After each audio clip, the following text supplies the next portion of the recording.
박서원이라고 합니다. 네. 아주 지난번에 뵙고 이 두 번째 만남이 좀 길어질까 싶어서 너무 걱정했는데 그래도 코로나 국면이 그래도 어느 정도 우리가 만남을 할 수 있는 정도는 돼서 정말 다행으로 생각을 합니다. 그래서 저희 오늘 네트워크 협의회 지난번 계획에 말씀드렸던 저희 성과 공유하고 상황 공유하고 나눔 네트워크 협의회 1차를 시작하겠습니다.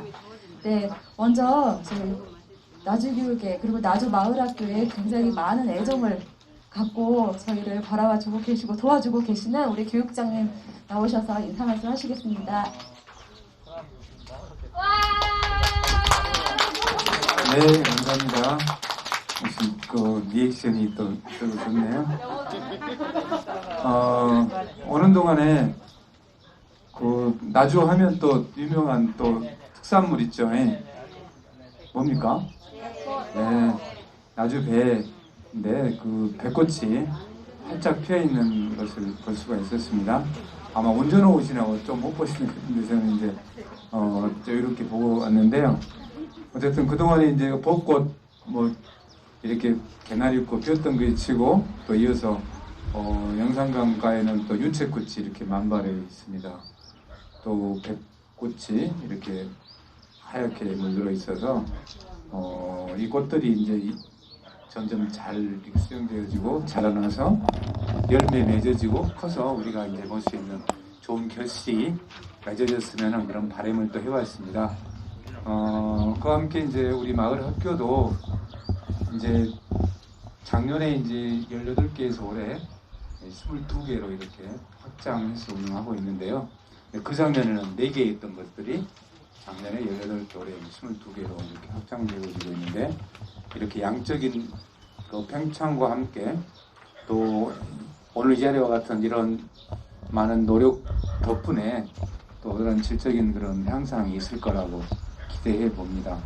어쨌든 우리 학교 교육이 우리 아이들에게 교실 안에서 책 속에서만 배우는 것이 아니라 그 배우는 장이 좀 더 확장되어져서 이렇게 우리 마을로 또 우리 지역사회로 확장되어지는 이 삶 속에서 우리 교육이 이루어지는 그런 교육 활동이 더 필요한 시대라고 생각하고 그 중심에 이제 여기 계신 마을 활동가 여러분들이라고 생각합니다. 아무튼 아직은 지금 성장 과정에 있지만 어떤 곳은 또 잘 성숙된 것도 있지만 아직은 또 준비 단계에 있는 것도 있고요. 어쨌든 우리들이 준비하고 있는 이런 노력들이 이제 우리 아이들에게 꿈과 또 희망을 심어줄 수 있는 좋은 계기가 되리라고 생각합니다. 아무튼 오늘 바쁜 시간 중에도 또 이렇게 많은 분들이 참여해 주셔서 정말 감사하고 또 이렇게 좋은 장소를 또 마련해 주신 도래마을 마을학교 대표님께도 감사의 말씀을 드립니다. 오늘 이 시간 좀 여유로운 이런 장소인 것 같아서 조금 쌀쌀하긴 하지만 그래도 넓게 트여져 있어서 코로나 감염병 예방에도 별로 괜찮을 것 같고요. 어쨌든 오늘 의미 있고 유익한 시간이 됐으면 좋겠습니다. 그래서 우리 지난번에도 연수를 또 그만하라고 그러네.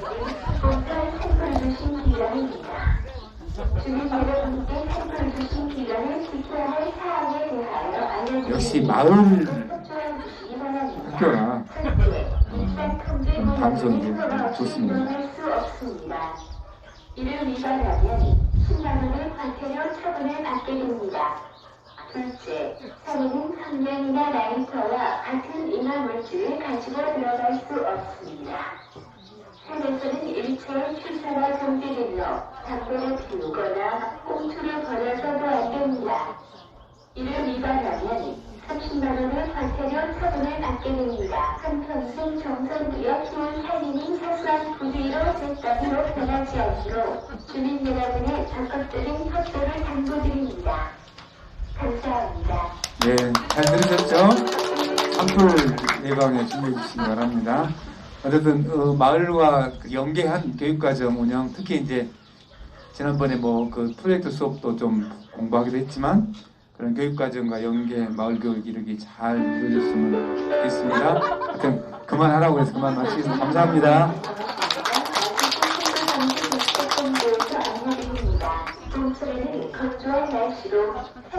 산불은 조심해야죠. 자나깨나 불조심입니다. 저희 묵상하도록 할게요. 안내를. 주민들을 채우는 무달서가 생리에 대해 2월부터 5월까지 집중 단속을 실시할 예정입니다. 주민 여러분께서는 다음 사항을 꼭 지켜주시기 바랍니다. 그럼 적스러운 절대로 태우지 마시다. 웃을 때 셔츠, 눈밖에 물 등 영양 투기물을 태우지 마시다. 그럼 적스러운 영양 투기물을 수락하면 산림보호법에 따라 30만원 이상의 과태료를 부과합니다. 이상은 나주시 산불방지警察본부에서 안내드렸습니다.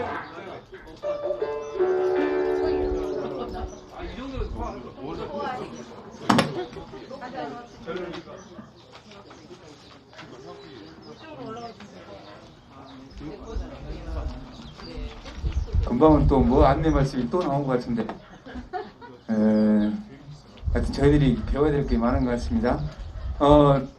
저희들 또 도교육청에 장학관님께서 오셨네요. 그래서 격려해 주시러 오셨는데 예고치 못했는데 거기서 김유동 장학관님이십니다. 그리고 장학사님도 오셨는데 한번 다시 한번 들어보죠. 아니에요.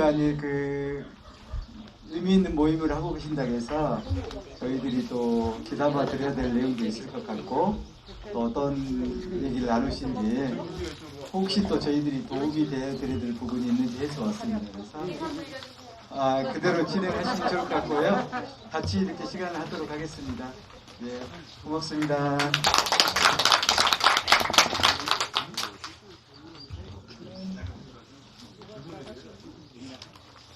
감사합니다. 네, 저희는 그럼 계속 진행하도록 하겠습니다. 이렇게 조금 불러 앉았으니까 같이 앉아서 편하게 하고 싶은데 그게 조금 어렵네요.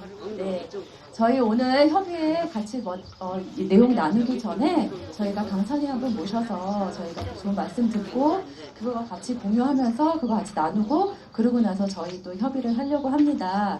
저 강사님을 소개하겠는데요. 제가 이제 강사님을 들었는데 영광 요량면에서 만나요, 선생님? 네, 거기서 이제 10명 아이들이 있는데 학교가 폐교 직전에 그 학교를 10년 전부터 마을 공동체 사업을 시작하셔가지고 지금은 전교생 100명을 만들어내셨고 그리고 이제 중학교까지 만들 계획에 있다고 합니다. 그래서 그 마을학교가 깨운 마을학교 사회적 협동조합 이민희 대표님을 소개합니다.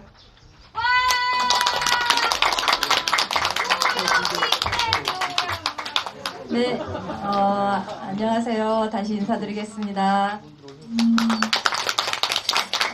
되게 장소가 너무 아름다워서요. 제가 여기 잘 어울리는 사람인지 잘 모르겠는데 어쨌건 다시 인사드리겠습니다. 저는 여기서 한 50분 정도 걸려요. 영광군 묘량면, 이름 특이하죠? 묘량면이라는 곳에서 온 이민희라고 합니다. 서서 할까요? 앉아서 할까요? 뭐 앉아서 그냥 할까요? 네네. 이게 보통은 뭐가 있어가지고 뭐를 막 보면서 막 넘겨가면서 막 이렇게 하게 되는데 지금은 그런 상황이 아니니까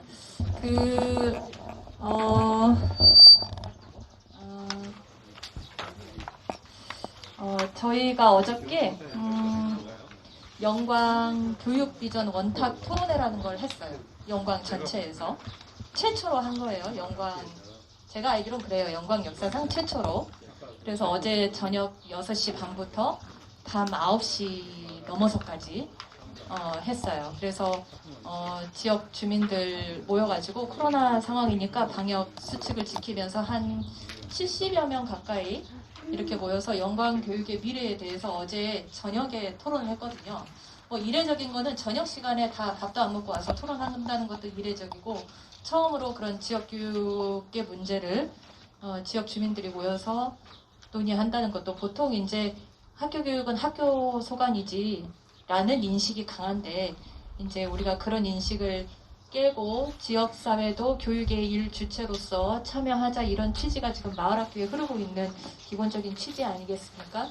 그러니까 그런 걸 가지고 어저께 모여서 논의를 했는데 일단은 어떤 뭐 이렇게 눈에 잡히는 뭔가 결과물이 나왔다라기보다는 그렇게 모여서 머리를 맞댔다는 것 자체가 어마어마한 의미가 있겠다라는 생각을 어제 그 자리에서 확인을 했어요.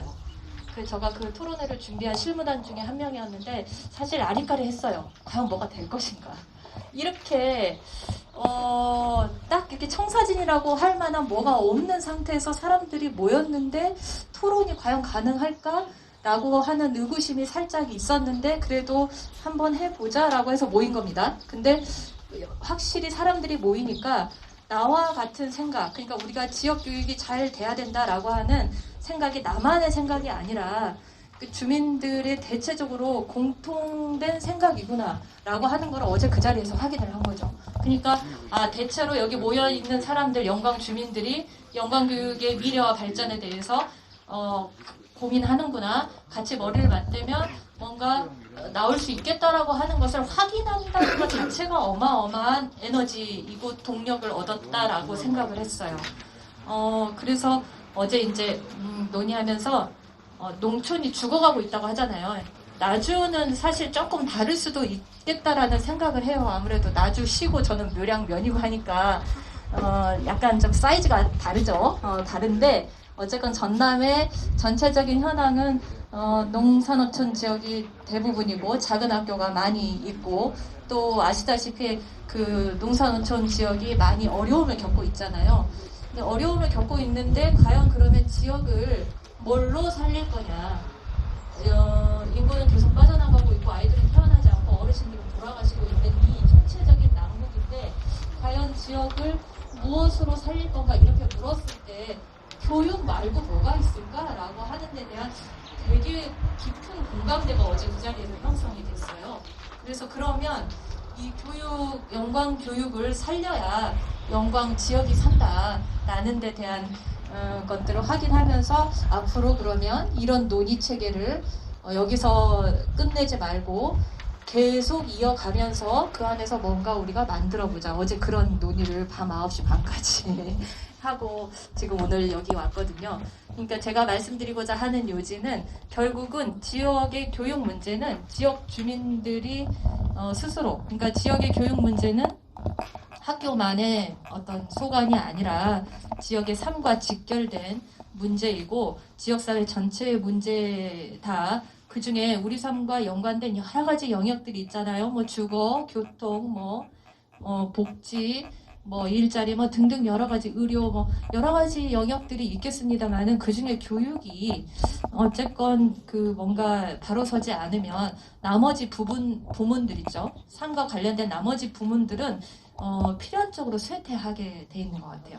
교육이 서야 나머지 부문들도 사람들이 이제 애를 이 학교에 보내야 되겠다.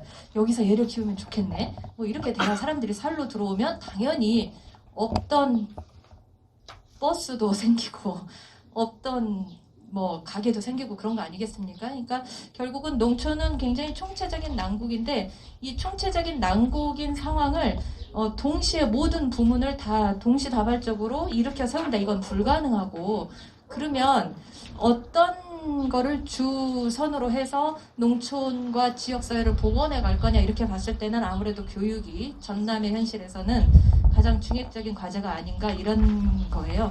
제가 이제 묘량면의 얘기를 잠깐 드리면 묘량면은 인구 1,800명의 농촌 마을입니다. 보통 우리가 요새 저출생 고령화 이야기 하잖아요. 고령화율 20%가 넘어가면 초고령 사회로 진입한다고 하는데 여기 묘량면은 42%입니다. 그러니까 당연히 어르신들은 거의 돌아가세요. 네, 연세가 드시니까요. 그러면 이제 주로 이렇게 장례식 차량들을 많이 보게 돼요. 그리고 구급차가 지나가면 오늘 어르신이 또 쓰러졌나 보다 이러고 이런 정도의 분위기의 마을이에요. 새로 태어나는 아이가 없죠. 어르신들은 돌아가시죠. 당연히 고령화율은 높아지겠죠. 그래서 이제 42%의 고령화율이고 그러다 보니까 이제 살로 들어온 사람이 없으니까 당연히 축소가 되잖아요. 축소되고 우리는 과소화된다고 표현합니다. 도시는 과밀화돼서 문제죠. 농촌은 그 과밀화의 반대말이 과소화예요. 과소화돼서 문제인 거예요. 띄엄띄엄 떨어지겠고요. 제가 살고 있는 동네에도 제가 애가 셋이거든요. 묘랑 중앙초등학교에 다 다니고 있는데 우리 마을 전체를 통틀어서 애는 그렇게 생긴 게 없어요. 그리고 마을도 빈집이 너무 많고 이래서 띄엄띄엄 떨어져 있어요. 이걸 과소화라고 하거든요. 과소화되면 이렇게 사람들의 연결망이 당연히 끊어집니다. 노인들은 당연히 고립되겠죠. 고립되고 사회의 어떤 기반 인프라나 이런 것들 다 이렇게 없어져요. 없어지니까 삶이 굉장히 척박해지고 심지어 노인들 같은 경우는 생존의 위협에 늘 놓여 있는 겁니다. 봄, 여름, 가을, 겨울. 그리고 버스가 하루에 3번밖에 안 다녀요. 여기는 시니까 그러진 않겠죠. 제가 살고 있는 동네는 그래요. 그래요. 세 번 다닐까 말까 해요. 저는 조금 더 외진 곳에 살고 있어서 2번 들어와요. 그러니까 이제 이 동네 주민들의 삶은 뭐냐면 도시 사람들의 삶하고는 너무나 비교도 할 수 없는 말도 안 되는 삶을 살고 있는 겁니다. 아침에 나갔다가 일을 보고 저녁에 버스 타고 들어오면 무사히 들어오는 거예요. 그러면 주로 어르신들의 일과는 나가서 병원 다니는 게 일과. 이 병원 저 병원 투어하고 이제 저녁에 버스 타고 들어오세요. 농업이 주요 기반이죠. 그런데 농업의 현실도 우울합니다. 다 대농 위주예요. 왜냐하면 대농 위주로 갈 수밖에 없어요. 소농이 살아남을 수 없는 구조죠. 게다가 농사를 짓겠다고 들어오는 청년은 없습니다. 없어요. 그냥 없다고 보시면 돼요. 그러면 어떻게 되냐? 소농은 당연히 고령농 위주로 됩니다. 그러면 당연히 어르신들이 돌아가시면 그 땅은 누가? 대농이 하겠죠. 그럼 대농이면 사람이 유기농으로 농사 지을 수 있을까요? 대농을? 당연히 안 되겠죠. 관행농으로 되는 거죠. 그러면 당연히 먹거리 문제 생기는 거고 기후위기 연결되는 거고 농업의 현실이 이런 겁니다. 농업이 그렇게 되다 보니까 당연히 농촌의 현실도 황폐화되어 있죠. 따라서 농업을 복원하는 문제, 소농을 위주로 해서 유기농 위주로 생태적으로 복원하는 것과 농촌을 사람이 살 수 있는 마을로 복원하는 문제는 사실 맞닿아 있는 겁니다. 어쨌건 농촌의 현실은 그래요. 나주하고 좀 다르겠죠. 도시는 도시대로 지역적 여러 가지 문제를 겪고 있지 않겠습니까? 어쨌건 이런 농촌의 현실에서 우리가 사람이 살로 들어오는 마을을 어떻게 만들까 하라고 고민하던 차에 부딪혔던 첫 번째 문제가 작은 학교 폐교 문제였어요. 2009년 8월의 일입니다. 2009년 8월에 폐교 통보를 받았어요. 묘량면에 총 3개의 학교가 있었는데 중학교 폐교됐고 초등학교 폐교됐고 남은 유일한 초등학교가 묘량 중앙초등학교라는 곳입니다. 2009년 8월에 폐교 통보를 받았을 때 당시에 재학생 수 12명이었어요. 그런데 우리는 그때 이 학교가 없어지면 도대체 이게 그냥 없어지는 거예요. 그냥 학교가 없어지면 그 동네가 사라진다라고 생각하면 되거든요. 그래서 야 이거는 그대로 놔둘 수가 없다라고 해서 학부모들하고 지역 주민들하고 작은 학교 살리기 운동을 했어요. 열심히 했어요. 그래서 결국은 살렸죠. 그때 풀었던 2가지 고리를 풀었어요. 하나는 일단은 이미 행정적으로 폐교 방침이 나 있는 상황이니까 그걸 뒤집어야 되잖아요. 이렇게 호떡 뒤집는 것처럼 쉽지가 않아요. 이미 결정된 사항을 뒤집는 거는. 그러면 뒤집을 수밖에 뒤집지 않으면 안 될 수밖에 없는 어떤 상황을 만들어야 되겠죠. 그게 뭐냐면 애들이 전학으로 오는 겁니다. 묘량 중앙초로. 이미 폐교 방침이 떨어져 있는데 작은 학교를 살리는 가치에 동의한 학부모들이 아이들을 전학시켜서 들어오기 시작했어요. 그래서 2012년에 34명이 됩니다. 그러니까 34명인 학교가 되고 막 지역사회가 막 들썩들썩 하니까 감히 이거를 어떻게 못해요. 그래서 폐교 방침이 공식적으로 철회가 됐어요. 2003년 만에. 그리고 그거를 하는 과정에 여러 가지 경험들을 저희가 했거든요. 처음에는 학교가 사라진다고 하니까 그게 절박해가지고 이 학교를 살려보자라는데 다 온 힘이 집중돼 있었는데 하다 보니까 학부모들이 이제 교육에 참여하게 되잖아요. 그전에는 학교의 전유물이었어요. 교육에 참여한다 이런 생각은 못했죠. 그런데 없어질 학교를 살리자라고 하는 다양한 활동에 참여하면서 그게 바로 교육에 참여하는 거다라고 하는 거를 이제는 알게 된 거예요. 그래서 예를 들면 우리가 그때 했던 것 중에 온종일 엄마 품 돌봄 교실 2009년도에 한 거예요. 저희끼리. 그래가지고 그때는 막 모여가지고 논의할 수 있는 이런 장소도 없으니까 부모들이 논의를 하려면 애를 누가 봤어야 됐어요. 그래서 학교 한쪽 그 교실 돌봄 교실 한쪽 공간을 내달라 해서 밤 9시 10시까지 재능기구 해가지고 애들 뭐 요리도 하고 뭐 지금 마을학교하고 비슷한 거죠. 요리도 하고 풍선도 하고 뭐 이렇게 공예도 하고 뭐도 하면서 밤 9시까지 밥 먹여가면서 애들을 보면서 한쪽에서 회의하고 공부하고 이렇게 했던 시절입니다. 그리고 나서 온종일 엄마품 돌봄학교를 하면서 이렇게도 참여할 수 있구나. 그리고 농촌과 여기 전남의 현실이 수도권에 비해서는 교육적으로 굉장히 환경이 열세잖아요. 열악한 환경이죠. 그 다음에 농촌으로 가도 읍하고 면은 또 차이가 나고요. 그러면은 제가 묘량면이니까 10세 중에 10세인 곳이잖아요. 10세 중에 10세. 우리 애들은 이렇게 10세 중에 10세인 곳에 태어나서 뭔 죄냐. 다양한 경험, 피아노도 배우고 싶고 이렇게 공예도 하고 싶고 놀이도 하고 싶고 다양한 것이 배움을 하고 싶은데 없단 말이에요. 그걸 제공하는 누구도 없어요. 그러니까 이제 그런 문제를 자력으로 해결해야 되겠다라고 생각을 했고 자력으로 해결하려고 하다 보니까 이제 여기까지 온 거예요. 그런데 재밌는 거는 이따가도 잠깐 언급을 하겠지만 그 온종일 엄마품 돌봄 교실이 좀 화제가 됐어요. 그때 당시에는 마을학교가 막 이렇게 떠있지 않을 화제가 되지 않았을 때예요. 2009년도, 2010년도 이때니까요. 전남 도교육청에서 마을학교 공모를 시작한 건 2015년도부터입니다. 그러니까 사실 그 전부터 했던 거죠. 그런데 제가 좀 이렇게 편하게 앉아도 되겠죠? 그런데 하고 좀 화제가 됐어요. 그런데 여기서 어떤 일이 있었냐면 우리 애들이 행복했을 것 같으세요?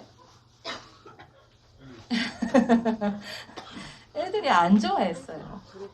왜냐면 밤 9시까지 학교에서 정말 나중에는 어떤 녀석이 그랬어요. 지금 군대 갔는데 군대에 갔어요. 그 묘량중앙초 그때 폐교 당시에 초등학교 다니던 그 아이 우리 작은 학교 살리기에 이 1세대라기보다는 아무튼 그때 당시에 아무튼 열심히 했던 그 아이인데 그 아이가 이제 얼마 전에 군대를 갔는데 그 녀석이 했던 말이 기억이 나요.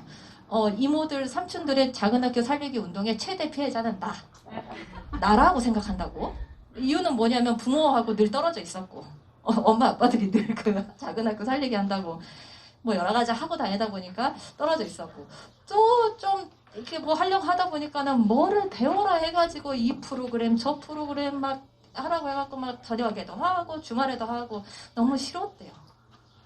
그래서 농담처럼 하는 얘기예요.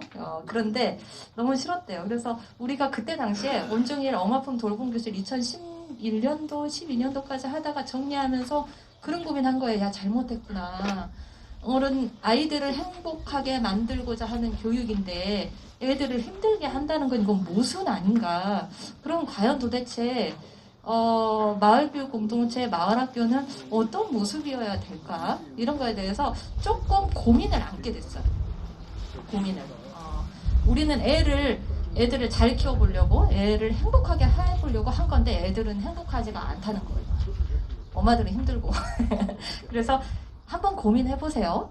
우리는 그때 당시에 그런 고민을 안게 됐고 지금도 그 고민을 이렇게 발전시켜가면서 지금 현재 여러 가지 사업을 구상하고 있는 거에 많이 반영이 되고 있거든요.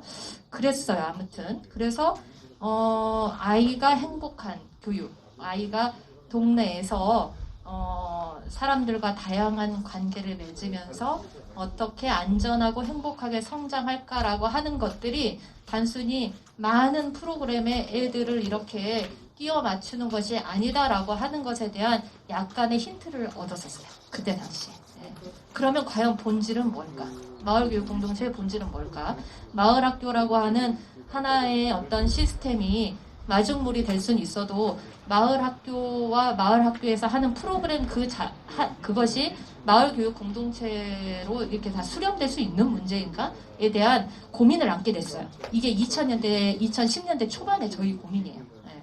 그리고 그런 고민을 하던 찰나에 이제 2015년에 도교육청에서 마을학교 공모를 처음 시작한다고 해서 거기 공모에 나가게 되죠. 그래서 그때 돼서 지금까지 하고 있어요. 7년, 8년 아무튼 그렇게 된 것 같아요. 그래서 아무튼 작은 학교 살리기 운동을 통해서 학교를 살렸어요. 중요한 건 살렸다라는 거예요.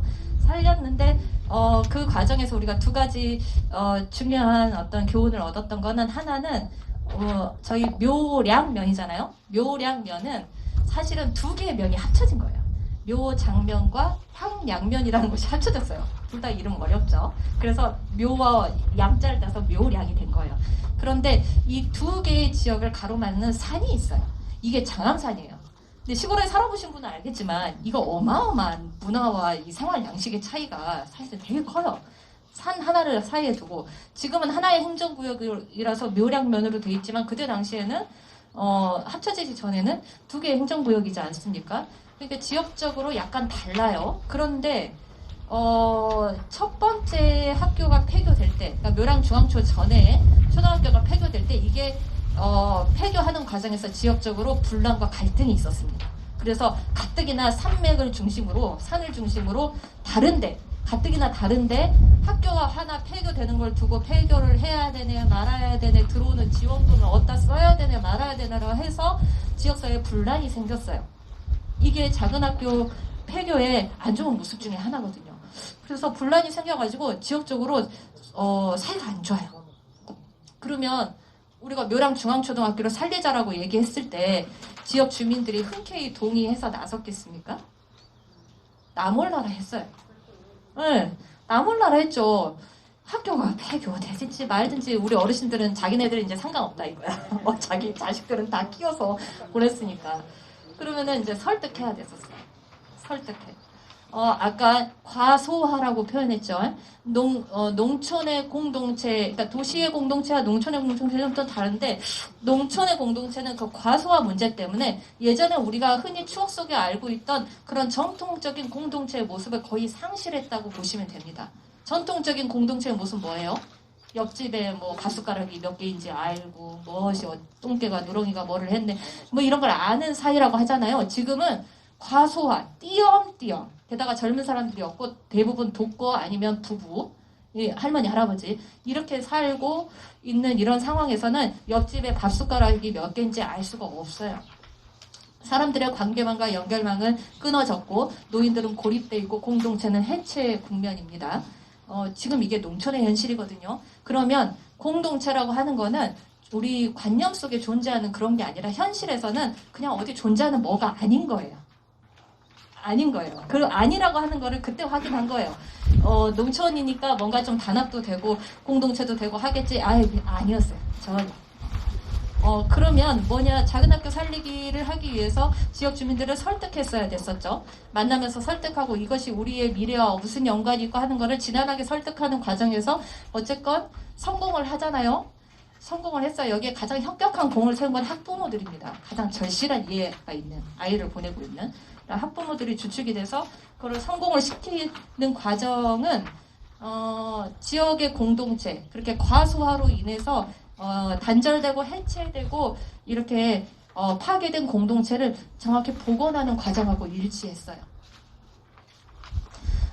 단순히 저 학교 하나를 묘랑 중앙초등학교라는 학교 하나를 살리는 문제가 아니라 그 살리는 과정에 다양한 주민들이 점차 동의해서 결합하고 동조하고 협력하고 연결이 되면서 끊어진 연결망이 다시 붙고 해체된 공동체가 다시 복원되는 과정이었다는 거죠. 결국 공동체는 그렇게 생각해요. 어디에 있는 그 무엇이 아니다 절대로 만들어지는 거다 이렇게 생각합니다.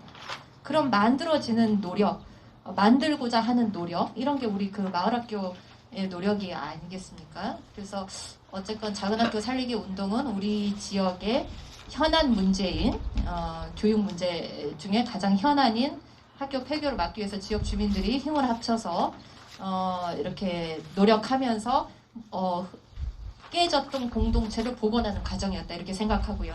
두 번째는 이게 첫 번째 의미였고 두 번째는 자, 농촌 교육이 어떻게 갈 것인가에 대해서 되게 주체적인 고민을 하게 됐어요.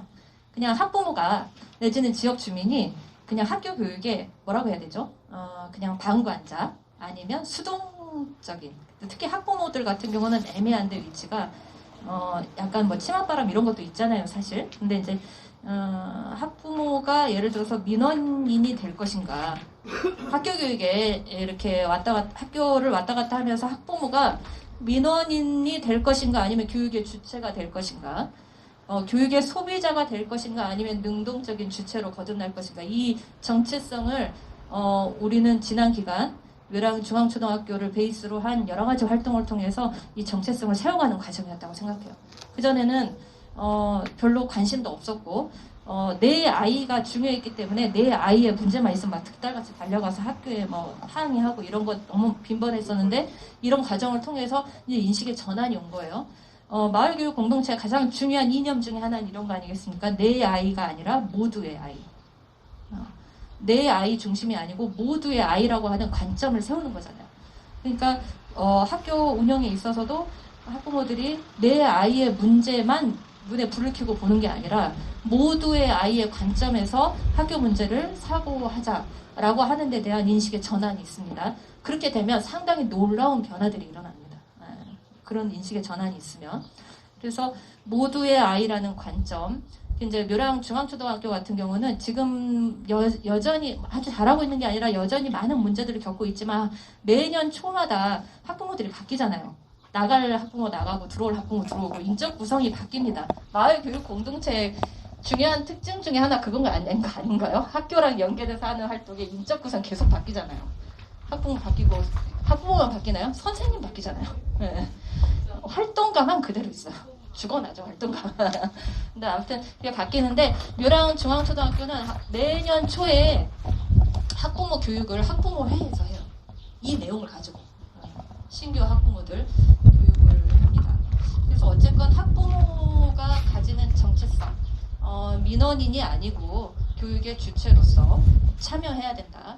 그 다음에 교육을 소비하는 소비자가 아니라 능동적인 생산자의 위치, 대등한 위치에 서기 위해서 우리도 우리의 삶과 우리의 어떤 내용을 어떻게 변화시킬 거냐 이런 거에 대해서 끊임없이 토론하고 성찰하는 이런 과정이 있어요. 그런 변화가 사실은 오늘 이렇게 있게 한 거라고 생각하고요. 그 PPT가 있으면 여러 가지 거를 보여드렸을 텐데 여기 다 인쇄를 해놨더라고요. 아무튼 잠깐만 3페이지에 보면 3페이지에 보면은 어쨌건 지역 교육을 살려야 지역 공동체가 산다. 이게 저희의 생각입니다. 이거는 거꾸로도 말할 수 있죠. 지역 공동체가 있어야 지역 교육이 살겠죠. 지금은 마을이 없어지는 상황에서 당연히 마을이 없어지면 학교가 없어지겠죠.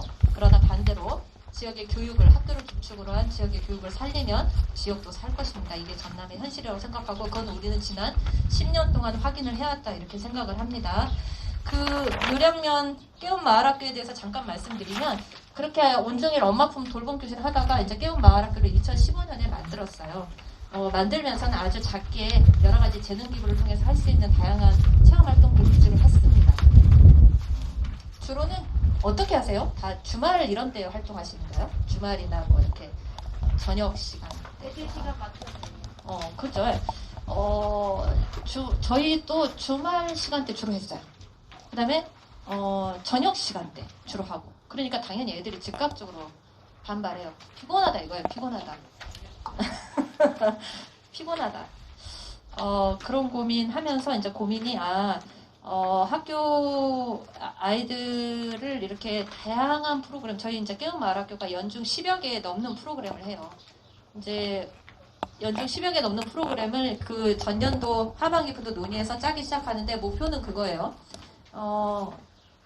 다 이제 참여하는 폭이 다르거든요. 이렇게 적극적으로 참여하는 사람 있고 또 덜 참여하는 사람 있고 하잖아요. 참여하는 폭이 다 다르더라도 그 다름을 인정하면서 적어도 1년에 1회 내지 2회 한두 번은 깨운 마을학교라고 하는 큰 우산 아래 한 번 이상은 전부 서야 한다라는 관점으로 프로그램을 짭니다. 그럼 어떻게 되냐면 주간 프로그램, 격주 프로그램, 월간, 단기, 분기, 연간 이렇게 돼요. 그러면 이제 연간 프로그램 같은 경우는 캠프 같은 걸 하는 거죠. 캠프나 축제 이런 거 통해서 하고 동아리 활동들 주간에 모이는 동아리, 그다음에 아이들하고 같이 하는 교육 활동, 뭐 토요 프로그램, 뭐 그다음에 학교 교육 과정하고 연계된 1년 내내 하는 프로그램 이런 것들을 다종다양하게 배치를 합니다. 그럼 최대 많이 했을 때 17개, 18개까지 한 적도 있어요. 코로나 전에 2019년도에. 근데 어쨌건 지금 현재는 토요 프로그램, 학교 교육과정 연계 프로그램, 특별 프로그램 이렇게 구분해서 합니다. 우리가 이런 것들을 하는 데 있어서 이렇게 체계를 가지고 짜기까지 10년 정도 걸렸다는 거죠. 여러 가지 경험을 통해서. 그러면 깨운 마을학교에서 하는 학교 교육과정 연계 프로그램에 대해서 잠깐 말씀드리면, 고민은 아까 얘기했던 아이들을 이렇게 10여 개 넘는 프로그램에 애들을 끼워 맞추는 듯한 우리의 욕심으로 자꾸 이렇게 프로그램으로 몰아가는 거 아닌가 라는 데 대한 고민을 하면서 되도록이면 학교하고 연계되면 좋겠다 이렇게 갔어요. 사실은 이제 고민은 거기서부터 출발한 거예요.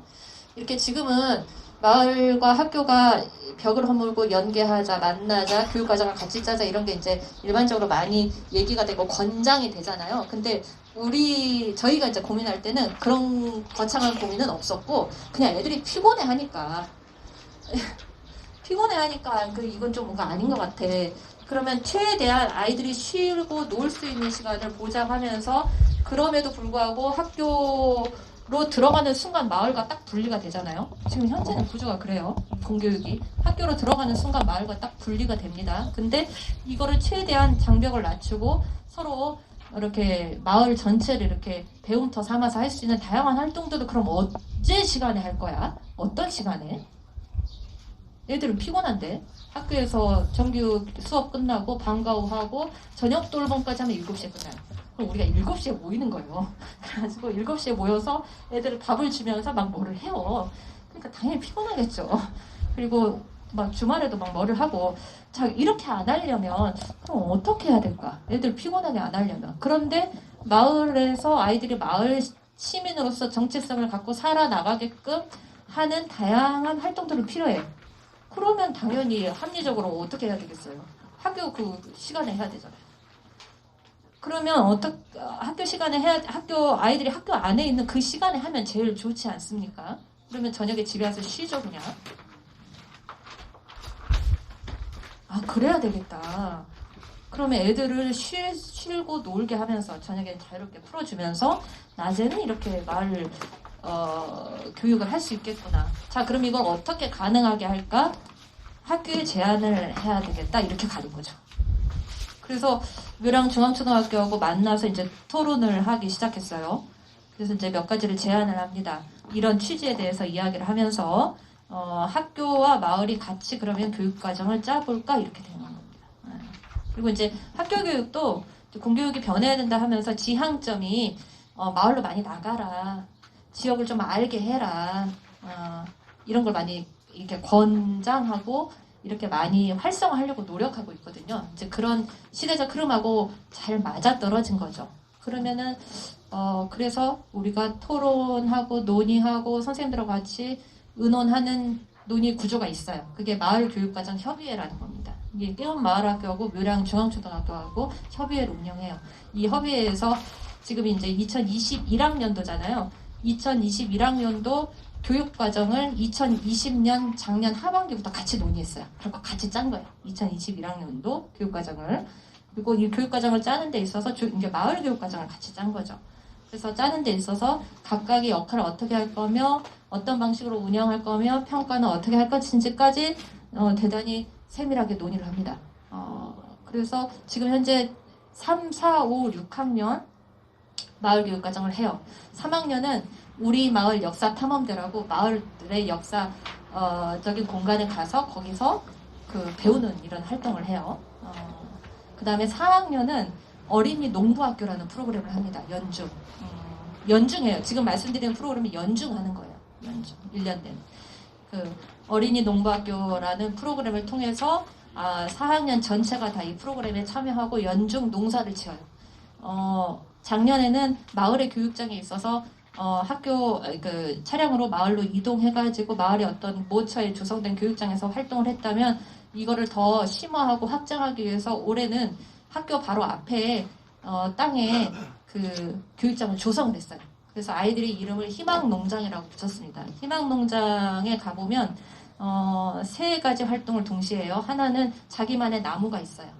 매실나무. 이게 이제 거기가 방치된 땅이었어요. 근데 그 땅을 어떻게 할 수가 없는 할 수가 없으니까 선생님들이 동네에서 욕을 먹거든요. 그 풀이 막 나고 땅이 방치가 돼 있으면 동네 어르신들이 그냥 안 둡니다. 지나가면서 다 손가락질 하면서 땅을 놀린다고 막 욕을 하고 이래요.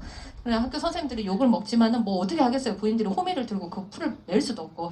그러니까 멀리 써가지고 나무를 싹 심어버린 거예요. 그게 매실나무였어요. 매실나무를 싹 심어놓으면 풀이 안 날 줄 알고. 웬걸 나무는 나무대로 병충해 때문에 날리고 풀은 풀대로 날리고 거의 뭐 만시창이가 됐어요. 땅이. 그래갖고 버려진 그 땅을 농장으로 만듭시다 이렇게 제안을 해서 학교에서 일부 제정을 됐어요. 교육장 조성과 관련된 시설 조성비 일부를 대고 나머지 인건비며 뭐죠? 거기 들어가는 기자재며 뭐며 하는 거는 다 학부모 자원봉사와 그 마을에서 지역에서 자원을 끌어와서 다 만들었어요. 그래가지고 그 버려진 땅을 희망농장으로 바꿔서 지금 현재 어린이 농부학교를 그 공간에서 진행하고 있는데 못 쓸게 돼버린 매실나무를 살려서 한쪽에 해서 아이들이 개인당 자기의 나무를 하나씩 가지고 있어요. 이름을 붙여요. 1년 내내 키워올 거예요. 그러면 거기서 나오는 매실을 가지고 장아찌를 담그든지 청을 만들어서 뭐를 하겠죠. 그 다음에 한쪽에는 그 옆으로는 비닐하우스가 있어서 그 안에 들어가면 연중 밭작물을 재배할 수 있게 해놨어요. 그러면은 계절마다 날씨에 구애받지 않고 연중 밭작물을 재배하면서 그걸 또 관찰도 해요. 관찰도 하고 그림도 그리고 또 우리 4학년 아이들이 하는데 4학년 담임선생님이 또 애들 농사일지 쓰는 거를 같이 봐주면서 그럼 벌써 뭐예요? 국어, 자연, 과학 뭐 여러 가지 과목들이 결합되는 거잖아요. 그걸 해요. 그 다음에 농장에서 그 비닐하우스에서 맞은편에 보면 논이 있어요. 논농사도 해요. 동시에. 그러니까 직사각형 땅에 일부는 가수원구역, 일부는 밭농사구역, 일부는 논농사구역 이렇게 조성되어 있습니다. 그래서 거기서 연중 아이들이 계획을 가지고 그 농사를 지어요. 그걸 농사일지를 매일매일 씁니다. 그 다음에 여기서 재배하는 작물들은 판매를 할 거예요. 그 자리에서 농민 장터를 열 겁니다. 농민 장터를 열면 이제 학부모들도 와서 사고 선생님들도 사고 지역 주민들도 사고 그러면 당연히 공동체 안에서 수확하는 작물이 어떻게 이 순환 경제를 통해서 어떻게 밥상까지 올라오는지를 경험하게 되겠죠. 그리고 그것뿐만 아니고 이제 먹어야 되겠잖아요. 그러면 논농사를 통해서 지은 쌀은 급식실로 들어가서 아이들 밥으로 나올 것이고 밭농사를 통해서 그때그때 계절에 맞는 채소류가 나오면 그것도 급식실로 가기도 하고 우리끼리 프로그램을 해서 거기서 먹고 즐기고 노는 이런 활동을 할 수도 있겠죠. 그리고 집에도 가져가고 본인이 만들었다고. 그러니까 결국은 농부학교라고 하는 이 하나의 컨텐츠 안에는 굉장히 다양한 우리 삶과 연관된 다양한 영역들이 결합되어 있고 그것이 학교 교육하고 맞물려서 교육 과정으로 발현됐을 때 어마어마한 정말 기적 같은 일들이 일어날 수 있겠구나라고 생각을 하고 있어요. 작년에 우리 조금 실험 단계여서 작년에는 이제 마을로 이동해서 했을 때는 애들이 1년 내내 농사 지으면 어떨 것 같으세요? 도망가는 놈도 있었어요. 농사 짓는 날 되면 엄마한테 전화를 해요. 핑계를 대. 뭐 배가 아프다는 둥 뭐 이러면서 불러요. 자기 엄마를 불러라고 병원을 간다는 핑계로 도망을 가요. 심지어 이런 애도 있었어요. 근데 꾸역꾸역 어떻게 달래가면서 해요. 이 1년이 지나고 이제 연말에 작년에 배추를 수확해가지고 김장을 담궜어요. 그리고 이제 마을교사 4분이 계세요. 마을교사 4분. 이거를 전체 기획하는 기획자 2명 젊은 스텝 2명, 그 다음에 마을 농부 상시적으로 결합하는 마을 농부 교사 4명, 그 다음에 양봉이나 이렇게 마을 역사문화 해설이라든지 이런 특별활동으로 결합하는 또 교사 2분이 있으니까 이 14명의 아이를 가르치기 위해서 지금 여린 농부학교에 결합되는 인력만 해도 아이들 숫자와 버금가잖아요. 근데 어쨌건 도망가는 애도 있고 오는 애도 있고 막 모기 물려갖고 난리가 별 일이 다 있었어요. 근데 연말에 김치를 만들어서 그 마을 어르신들, 농부들한테 이렇게 1년 동안 해주셔서 감사하다고 김치도 이렇게 드리고 했거든요. 그리고 나서 애들한테 소감을 들어봤는데 그 도망을 갔던 아이, 뭐 했던 아이들이 다 1년 지나고 나니까 힘들었지만 되게 뿌듯하고 좋았다라고 얘기를 해요. 그리고 그 아이들이 지금 5학년이 됐어요. 그리고 자기 후배들이 4학년이 지금 자기들이 했던 걸 그대로 하는데 더 업그레이드된 버전으로 하고 있으니까 되게 시기 질투를 하면서 우리만 개고생시키고 뭐 이렇게 얘네들은 이렇게 좋은 환경에서 이렇게 하냐면서 그렇게 투덜대면서도 굉장히 자기들이 뭔가 되게 선배 노릇을 하려고 해요. 그 4학년 애들 앞에서 농사의 농자도 잘 모를 것인데 그 호미질 몇 번 해봤다고 아는 척 하면서 그래서 너희들이 4학년 아이들 후배들 이렇게 농부학교 하는데 보조교사로 와달라고 하면 올 거야? 라고 물었을 때 그 말썽꾸러기 지금 5학년이 된 그 작년에 했던 아이들이 다 오겠다고 한 거예요. 그래서 어차피 교육이라고 하는 게 늘 애들이 입맛에 맞고 늘 좋아하는 것만 이렇게 해주는 게 교육은 아니잖아요. 어떤 쓴 과정을 겪으면서 인내라는 걸 배우는 것도 굉장히 교육의 중요한 덕목 중에 하나라고 생각하거든요. 다만 이거를 혼자 하기 싫은데 혼자 하는 게 아니라 이렇게 친구들하고 같이 그 다음에 마을 어른들하고 같이 하는 거예요. 같이 이런 관계망 속에서 이렇게 되면 내가 설사 하기 싫다 하더라도 이 관계망 속에서 그냥 녹아 들어가지고 어느 순간 어느 시점을 지나가면 다 그냥 좋은 일이 돼요. 다 좋은 일이. 그래서 이제 농부학교는 작년의 경험에 의해서 올해는 그렇게 교육장을 조성했기 때문에 교육 내용도 훨씬 더 전문적으로 구성해가지고 이렇게 하고 있는 거예요. 그 다음에 5학년은 생태과학교실 해요. 생태과학교실 재밌어 합니다. 생태와 과학을 결합한 교실이에요. 하고요. 6학년은 마을 신문을 만들어요. 마을 신문을 만드는데 아이들이 이제 마을 신문을 만드는 활동은 이런 거예요. 마을에 살고 있지만 마을의 주인으로 대접받지 못합니다. 아이들은. 왜 그럴까요? 학교 다니니까 그래요. 학교에 들어가면 마을하고 분리되잖아요. 끊임없이 학교 안에만 담장에만 갇혀있지 않게끔 하는 다양한 활동들을 하면서 아이들을 마을의 주인으로 설 수 있게끔 이렇게 해줘야 되는데 마을 신문은 그런 측면에서 6학년 아이들이 마을의 기자가 돼서 직접 취재도 하고 인터뷰도 하고 직접 글도 쓰고 신문을 냅니다.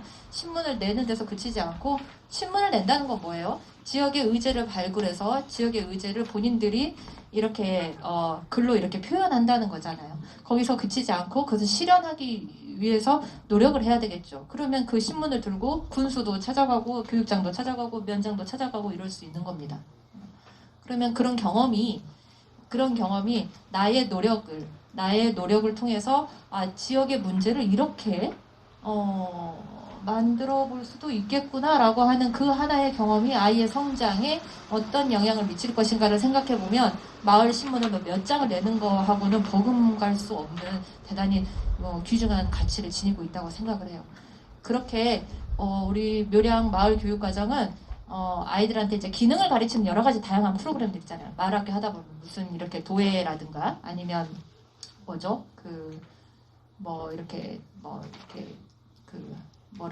드론이라든가 다양한 정말 많은 프로그램들을 하더라고요. 그런 프로그램들도 나름대로 의미가 있고 좋은데 어쨌건 지향점은 프로그램을 해서 그 기량을 습득하는 게 목적이 아니라 이렇게 마을의 어떤 하나의 구성원으로서 정체성을 가질 수 있게끔 하는 다양한 마을과 연계된 활동 있죠. 그거 자체에 의미가 있는 거라고 생각을 했어요. 그래서 올해는 이렇게 학교하고 연계된 마을 교육과정 4과목을 어쨌건 올해 잘 해내는 게 우리 깨운 마을학교의 가장 큰 목표이고 그렇게 잘 갈무리 짓기 위해서 학교 구성원들, 지역 주민들, 학부모들이 다 공히 노력을 하고 있습니다. 나머지 뭐 특별 프로그램들을 기존에 해왔던 가락들이 있어서 그냥 하면 될 것 같아요. 그래서 그렇게 진행을 하고 있어요. 마을, 제가 이제 한 말씀만 더 드리고 질문을 받겠습니다. 마을교육 공동체 구현을 위한 과제 이런 거는 그냥 읽어보시면 될 것 같고요. 왜 하세요, 이거? 마을교육 공동체? 그런 거 한번 물어보고 싶어요. 저가 이제 여러 지역을 다닐 기회가 있으면 저한테도 그런 걸 물어보세요. 어떤 질문도 있었냐면, 이게, 공교육 관점에서 보면 공교육은 학교 교육이잖아요. 그럼 마을 교육은 뭐예요? 어떤 분이 이렇게 질문하셨어요. 어떤 지역에서. 학원하고 다른 게 뭐예요? 이런 거. 네. 공교육이라고 하는 거는 공적 체계 안에서 공공성에 기반해서 제공되는 거잖아요. 그런데 이제 공교육이 아니면 사교육인 거예요. 공교육 아니면 사교육이죠. 그럼 마을 교육은 뭐예요? 어느 위치에 있어요? 공교육과 사교육이라고 하는 어떤 구분을 짓는다면 사교육 아니에요? 도대체 학원하고 다른 게 뭔가요? 라고 어떤 분이 질문을 하셔가지고 살짝 당황했었거든요. 학원하고 당연히 난 다르다 생각했는데 왜 다르냐고 물으니까 저걸 왜 다르다는 걸 어떻게 설명해야 되지? 라고 생각을 했거든요. 학원하고 다른 점 뭐라고 생각하세요? 마을학교하고 학원하고 다른 점.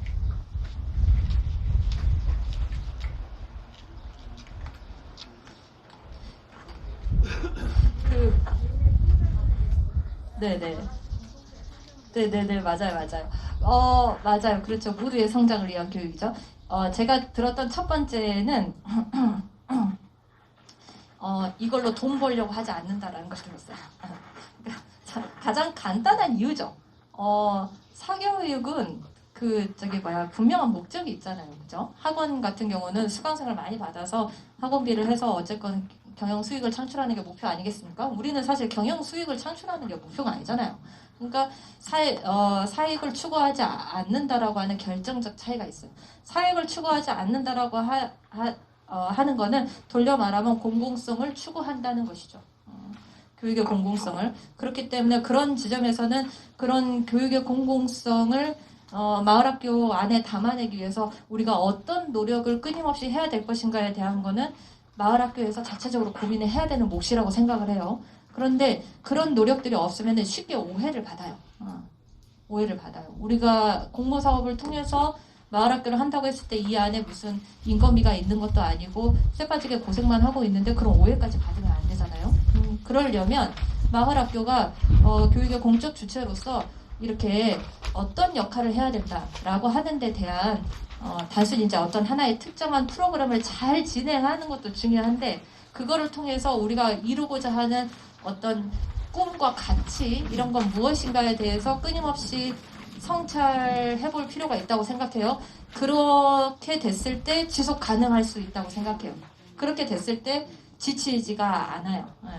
그래서 그런 거 하나 말씀드리고 싶고 또 하나는 어쨌건 여기 이제 우리 도교육장 선생님도 와 계십니다만은 어쨌건 공교육은 바뀌어야 합니다. 마을교육 공동체가 왜 중요하냐라고 물었을 때 공교육 혁신의 요구도 분명히 있어요. 그러니까 학교 선생님들만의 단일한 힘만으로는 어렵다라고 하는 인식에 도달한 거예요. 학교만의 자립적인 힘으로 학교를 바꿀 수 있다. 그런 시대가 지났다라는 거죠. 시대 자체가 바뀌었기 때문이죠. 시대가 바뀌었기 때문에 변화된 시대에 맞는 변화된 방식으로 해야 된다라고 했을 때 당연히 공교육 혁신의 관점에서도 마을이 호출된 겁니다. 마을이 불려진 거죠. 네. 그래서 마을학교라는 이름으로 지금 하고 있는 것이기 때문에 학교 교육을 혁신하는데 학교 교육을 바꾸는 게 사실은 아이들의 삶을 바꾸는 거하고 직결되어 있잖아요. 우리 애들은 대부분 다 학교를 다니니까요. 그래서 이렇게 학교와 마을이 어떻게든 관계를 재정립할 지금처럼 이렇게 마을에서 동떨어진 외로운 섬으로 존재하는 학교가 아니고 기왕 마을학교를 하는 거면 이걸 거리를 좁히고 관계를 재정립하기 위한 어떤 마중물로서의 마을학교의 역할도 저는 있다고 생각해요. 그랬을 때 그냥 여러 가지 작은 프로그램을 소박하게 하는 것도 중요한데 이렇게 큰 어떤 물줄기를 바꾸는 어떤 흐름을 형성할 수 있다고 생각하거든요. 그래서 이제 그런 노력 필요하다고 보고요. 맨 마지막으로는 애들을 어찌어찌 해보겠다고 하는 일이 아니에요. 이 일은 제가 생각할 땐 그래요. 제가 2009년도부터 폐교 반대 운동부터 지금까지 왔으니까 좀 꽤 오래 이런 교육과 관련된 일을 하잖아요. 하면서 배우는 것도 많고 해요. 그런데 아이들은 그냥 아이들이 성장하는 것 같아요. 아이들의 그런 자체적인 힘으로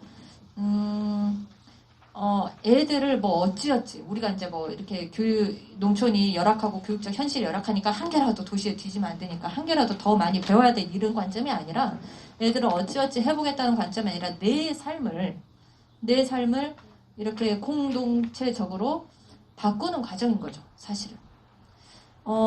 아이들은 어른의 뒷모습을 보면서 자란다고 하잖아요.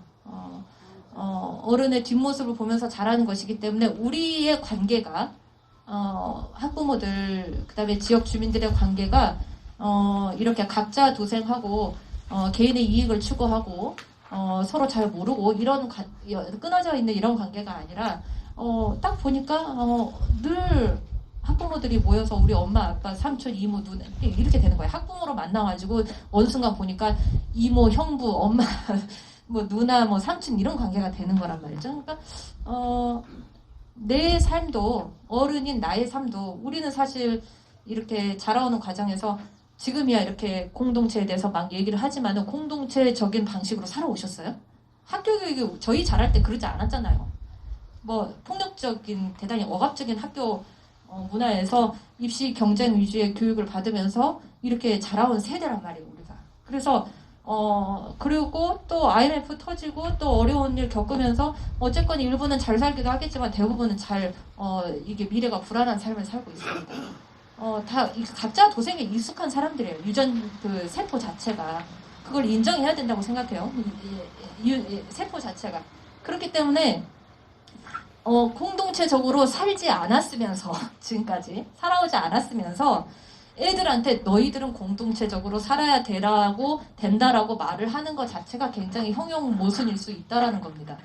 그렇게 말을 하는 게 중요한 게 아니고 내가 그렇게 살면 된다라는 거예요. 저는 마을교육 공동체가 여기에 참여하는 지역 주민과 학부모들이 본인들의 삶을 이전과 이런 어떤 자본주의 경쟁 방식과는 다른 방식으로 조직하는 과정이 사실은 마을교육 공동체가 만들어지는 과정이고 그렇게 전환되고 조직되는 속에 당연히 그렇게 전환되기 시작하잖아요. 그럼 당연히 하고 싶은 게 많아집니다.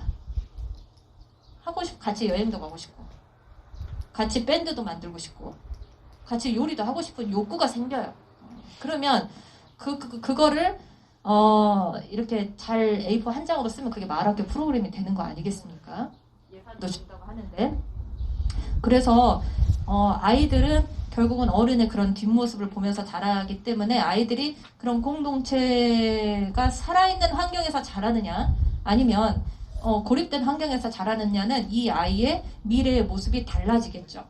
그러면 마을 학교나 마을 교육 공동체의 가장 핵심은 아이들한테 무슨 기술을 가르치고 뭐를 하나라도 지식을 하나라도 더 주입하려고 하는 게 아니라 그런 삶을 살게끔 함으로써 그런 삶의 양식 그런 삶의 양식을 이렇게 경험하는 거죠. 그래서 더불어 사는 관계 능력이라든가 그 다음에 집단 안에서 이해와 갈등을 조정하는 능력이라든가 이런 것들이 교과서에서 이렇게 이론으로 가르치고 시험을 친다고 해서 습득할 수 있는 능력이 아니잖아요. 21세기의 가장 중요한 능력은 그런 거라고 하잖아요. 그런 걸 미래사회에 필요한 역량이라고 하고 학교에서도 그 미래사회에 필요한 역량을 키우는 관점에서도 마을로 학교 문을 개방해야 된다 이렇게 얘기하고 있는 거지 않습니까? 그러니까 결국은 내 삶터를 공동체로 바꾸면 자연스럽게 해결되는 일입니다. 이 일이. 그런데 지금은 그렇게 안 되어 있기 때문에 이런 사업, 이런 공모, 이런 뭔가 어떤 프로젝트 이런 걸로 자꾸 이렇게 만들려고 하는 거죠.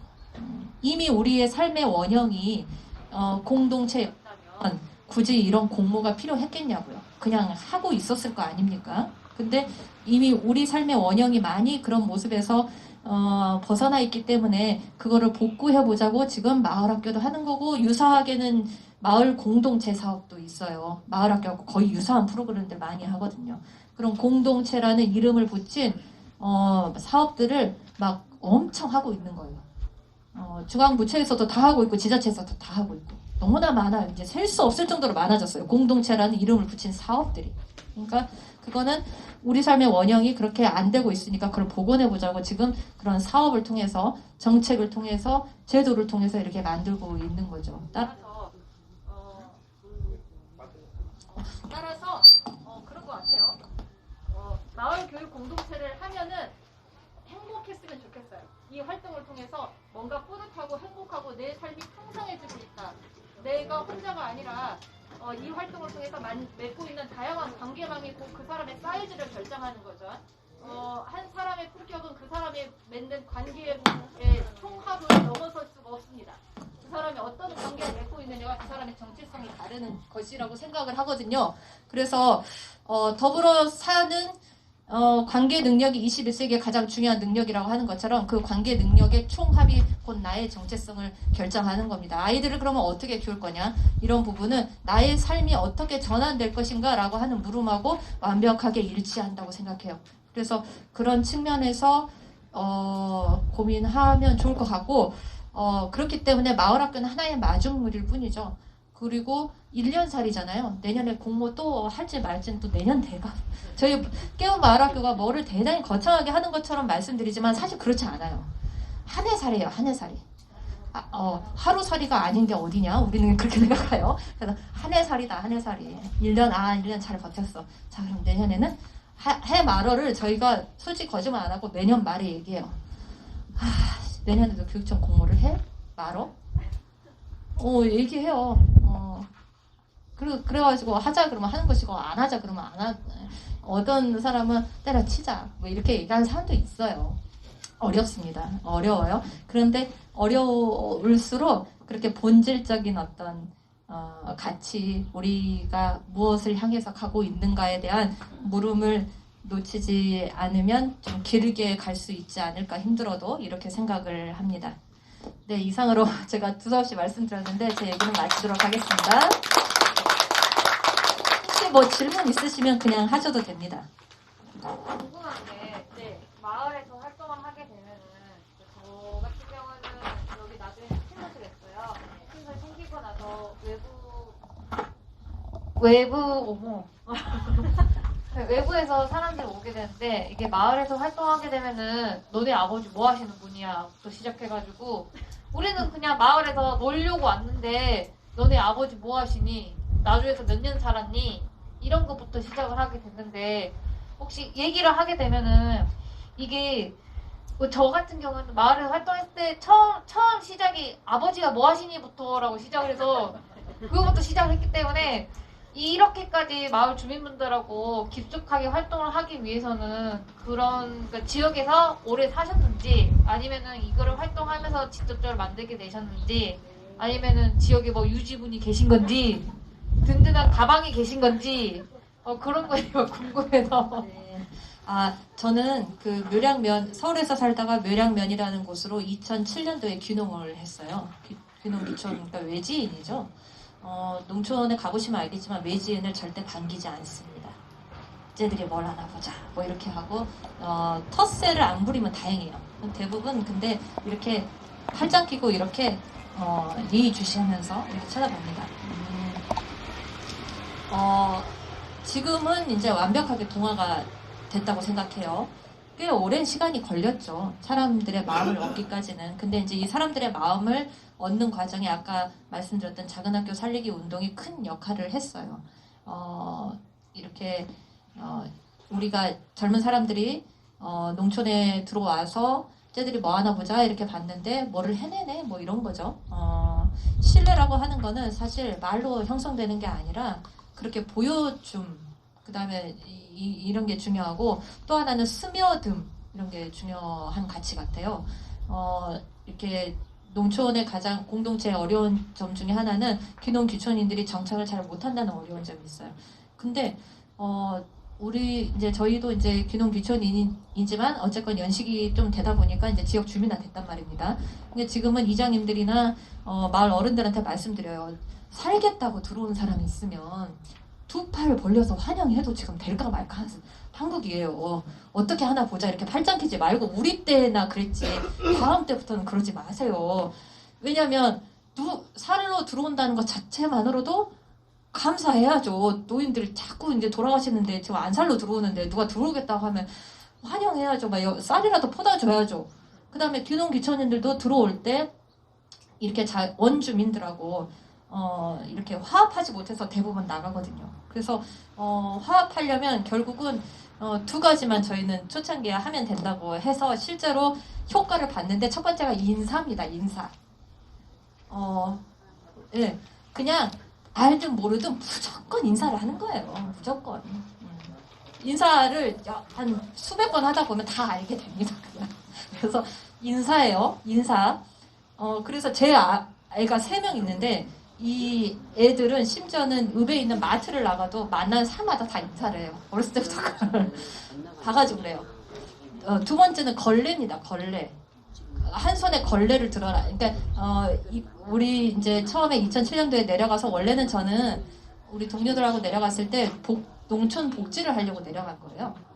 농촌이 복지적으로 열악하니까 농촌 복지가 중요한 시대적 화두가 될 것이라고 생각했고 노인 복지, 농촌 복지를 위해서 내려갔고 그때 당시에 입가에는 미소를, 한 손에는 걸레를, 한 손에는 수첩을 뭐 이런 구호를 갖고 간 겁니다. 그래가지고 인사 중에 있고 두 번째는 걸레, 그냥 청소만 죽도록 하는 거예요.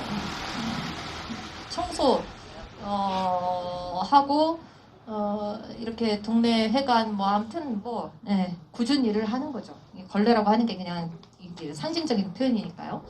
그런 거 하면서 어쨌건 그 문화에 스며들어야 되겠다. 그래서 보여줘야 되겠다. 우리가 하는 말이 허언이 아니고 반드시 할 수 있고 가능하다라고 하는 거를 우리의 노력으로 보여줘야 한다.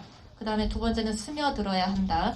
이 두 가지를 가지고 지금까지 왔고 지금은 그래서 지역 주민화 됐다고 생각하고 있어요. 그래서 이제 귀농 귀촌인들이 오면 이런 얘기를 똑같이 합니다.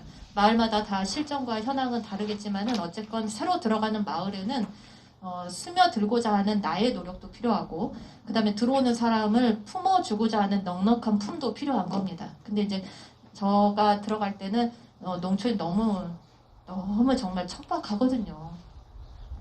인심 이런 거 없어요. 사람들이 착각해서 농촌 인심 있을 것 같잖아요. 사실 많이 없어요. 그 정도로 척박해요. 다시 다 만들어야 돼요. 그래서 그런 것들을 하기 위해서 노력했던 것 같아요. 특별한 비결이 있다라기보다는 그렇게 하고 있습니다. 궁금한 게 하나 더 있는데 네, 저희도 지금 이제 그 사회적 협동조합 설립하려고 지금 행정사분한테 서류까지 맡겨놓은 상태인데 이제 협동조합을 구성을 하게 되면은 조합원을 구성을 하게 되잖아요. 그러면 이 조합원을 기존에 활동했던 조합원들로 구성을 하는 게 생명줄이 오래 갈 건지 아니면은 협동조합을 만들고 나서 주민분들하고 같이 그냥 조합원이 아닌 그냥 주민분들하고 협력을 해서 사는 게 좋은 건지 아니면은 주민분들 중에 이장님이나 이런 조금 든든한 가방이 되실 그런 분들하고 같이 협동조합을 구성해 가야 될지도 조금 고민스러운 부분도 있고 이제 제가 다른 지역에서 활동을 하는 거 보면은 이제 협동조합을 만드는 연령층이 이제 30, 40대 이렇게 되고 이제 지역에서 오랫동안 활동하시고 연령대 있으신 지역 유지분들하고 같이 활동을 하게 되는데 그분들은 일은 안 하시면서 돈은 달라고 하시고 젊은 분들은 일을 다 해요. 근데 이 협동조합은 계속 유지를 해야 되니까 그런 부분에서도 문제점이 발생을 하지 않을까라는 고민들이 생겨서 이 조합원을 구성을 하는데 어떻게 할지가 고민스러워서 혹시 구성하는데 어떤 구성으로 하셨는지 궁금해서. 그래요. 그 협동조합 문제는 또 이 협동조합은 얘기하기 시작하면 또 한도 끝도 없는데 굉장히 많은 내용들이 있는데 굉장히 어려워요. 지금 우리 선생님 말씀하셨듯이 협동조합 운영하는 거 정말 어렵고 오죽했으면 2010년도에 협동조합 기본법이 통과가 됐거든요. 대한민국 전체적으로 우후죽순격으로 협동조합이 생겼어요. 만들기 쉬우니까요. 5인 이상만 모이면 만들 수 있어요. 그런데 소리 소문 없이 다 사라졌습니다. 유지하기가 어렵기 때문이죠. 협동조합은 교육 단체가 아니에요. 정확히 이야기하면 경제 조직입니다. 사회적 경제 조직이잖아요. 경제 조직은 반드시 수익을 창출해야 합니다. 그러니까 수익을 창출하는 데서 모델이 없으면 실패하게 돼 있어요. 그래서 우리가 마을학교로 있을 때는 그냥 열심히 하면 돼요. 있는 예산 가지고. 그런데 협동조합이 되는 순간 운영만 해서는 안 돼요. 경영을 동시에 해야 됩니다.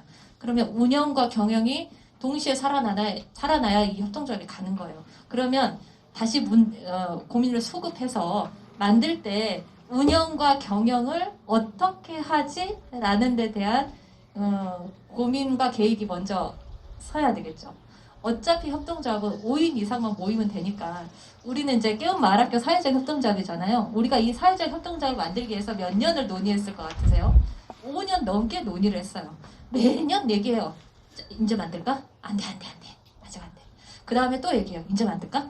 안 돼. 아직 안 되지. 수준이 안 되잖아. 이러면서 끌어오다가 이제 작년에 말에 이제 만들게 된 거예요. 만들게 된 이유는 또 다른 이유가 있어요. 앞에 이제 묘량면에 여러 가지 교육적 다른 의제들이 있거든요. 그거를 실현하기 위해서는 지금처럼 이렇게 비영리 민간단체 수준으로는 안 된다. 법인으로 전환해야 된다라고 해서 해적 협동조합을 만든 겁니다. 그런데 만들 때 그 얘기를 한 거예요. 그러면 자, 결정적 어떤 시점이 왔구나. 만들자. 그럼 운영과 경영을 어떻게 할 거야? 라고 토론을 한 거예요. 그래서 그거를 책임질 수 있는 최소한의 인원으로만 만든 겁니다. 그러니까 처음에는 협동조합 만든다 그러면 막 조합원을 막 200명을 모집하네, 막 100명을 모집하네, 이렇게 계획을 보통은 세우기가 쉬워요. 그런데 대부분 그렇게 세웠다가 감당하지 못하고 다 쓰러져요. 쓰러지거든요. 그래서 저는 200명을 모으든 300명을 모으든 그렇게 해도 상관없어요. 뭐만 있으면 운영과 경영에 대한 대책만 있다면.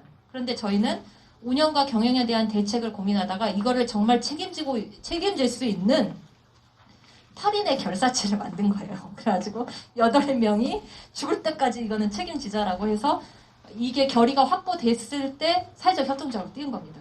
이 결의를 확보하기까지 꽤 오랜 시간이 걸렸죠. 그래서 띄웠고 조합원 모집에 크게 열을 쏟지 않고 있습니다.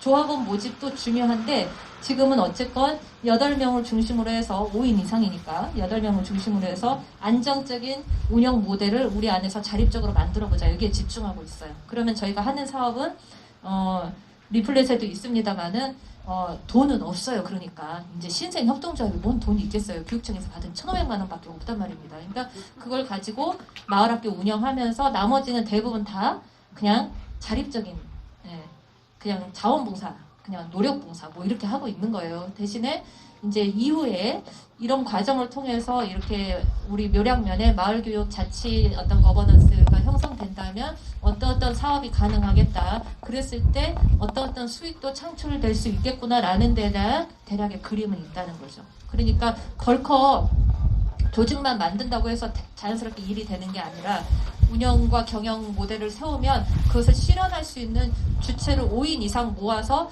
그냥 그렇게 시작해도 괜찮아요. 그리고 점차 늘려나가는 거죠. 이런 방식으로 하면 좋을 것 같아요. 네.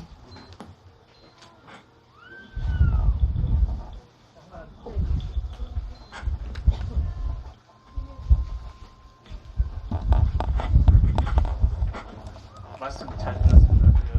저희 지역하고 거의 유사한 점이 있어서 제가 여쭤봅니다. 대표님의 남다른 열정도 경의를 표한 것 같지만 저희 지역도 면단인데 인구수 1,960명 정도 살고 지금 초등학교가 16명, 중학교 11명입니다. 그런 지역적인 위기감이 거의 비슷한데 지금 말씀하신 내용 중에서 12명의 세계 위기 학교에서 3년 만에 24명으로 열렸었습니까? 그 아이들의 유입이 순수하게 몇 학년 내에서 왔는지 아니면 타 지역에서 유입을 시켰는지 그 부분하고 그 다음에 그걸 참여 이쪽으로 갔을 때 다른 학교 사적인 방송을 할 때 참여하신 학부모들이 쉽지는 않을 것 같은데 대표님 혼자 열정으로 이끌어 가는 것도 어려움이 많았을 것 같고 참여하는데 적극적으로 지역민들이 한번 하셨는지 그걸 한번 여쭤보고 싶습니다. 다 당연히 밖에서 들어왔죠. 왜냐면 묘량에 아이가 없으니까 폐교가 된 거잖아요. 폐교 위기에 처한 거잖아요. 물리적으로 애가 없어요. 그러니까 당연히 외부에서 들어와야 되겠죠. 그때 당시에는 그 다 주소를 위장 전입으로 들어와야 됐겠죠. 묘량에 그 중앙초에 학교를 보내려면. 그래서 이제 이 학교를 살려서 여기서 정말 새로운 교육, 농촌을 살리는 교육을 해보자라고 하는데 동의한 광주나 뭐 저기 인천에서도 오고 인근에서도 오고 영광읍에서도 오고 이렇게 해서 위장 전입의 방식으로 들어왔고요. 들어왔고 지금이야 이제 위장 전입 안 해도 됩니다. 제도가 바뀌어서. 근데 위장 전입으로 들어왔고 그렇게 들어오다 보니까 들어오려면 뭐가 필요해요? 집이 필요하잖아요. 그러니까 이제 귀농귀촌이 쉬운 문제가 아닌 게 살 공간도 있어야 되고 일자리도 있어야 되고 교육만 하나 된다고 해서 되는 문제가 아니거든요. 집이 필요하잖아요. 그래서 묘량 중앙초에 뭐 언제 오실 기회가 있을지 모르겠지만 묘량 중앙초 건너편에 보시면 하나의 마을이 형성됐어요. 그러니까 묘량 중앙초를 살리면서 학부모들이 애를 데리고 들어오니까 집을 지은 거예요. 공동으로. 그래가지고 하나의 마을이 행복마을이라는 마을이 형성될 정도로 외부에서 들어오면서 본인들이 직접 집도 짓고 직장도 구하고 하면서 이렇게 한 겁니다. 그러면 묘량면 입장에서는 인구가 늘어났죠. 인구가 늘어났잖아요. 그런 효과가 있었고요. 지금 그러고 난 다음에는 제한적 공동학구제가 지금 시행 중입니다. 여기는 어쩐지 모르겠는데 이렇게 작은 학교 살리기 운동은 원 주민들과 학부모들에게 자립적이고 자율적인 노력만으로는 한계가 있어요. 왜? 애가 태어나지 않으니까 그래요. 그 동네에서 애가 안 태어나잖아요. 귀농귀촌 하려면 학교만 보고 들어올 수 없기 때문에 여러 가지 조건을 갖춰야 되니까 쉬운 일이 아니에요. 자, 그렇기 때문에 적정 규모를 유지하기 위해서는 반드시 어떤 시점이 되면 제도적으로 뒷받침을 해주는 게 필요하거든요. 그게 제한적 공동학구제라고 생각해요. 그래서 지금은 영광읍에서 오고 있어요. 6대 한 4 정도 되는 것 같아요. 영광읍에서 6, 그 다음에 묘량면에서 4 이렇게 되고 그게 저희가 안고 있는 고민입니다.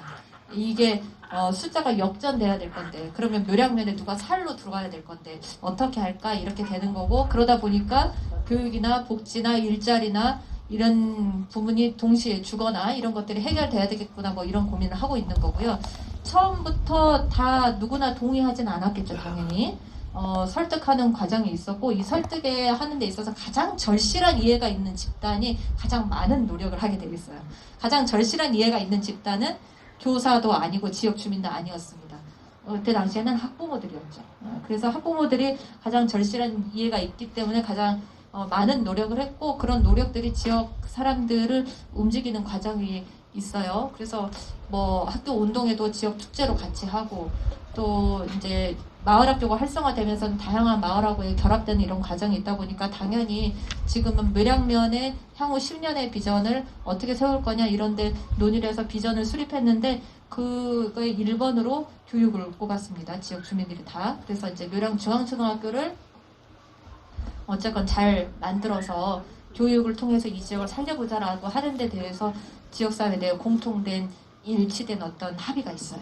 이제 여기까지 오는데 근 10년 이렇게 걸린 거죠. 초창기에는 우리가 일지인들이 묘량면으로 아이들 데리고 들어올 때는 거주 공간이나 생활 공간을 마련하기가 힘들지 않습니까?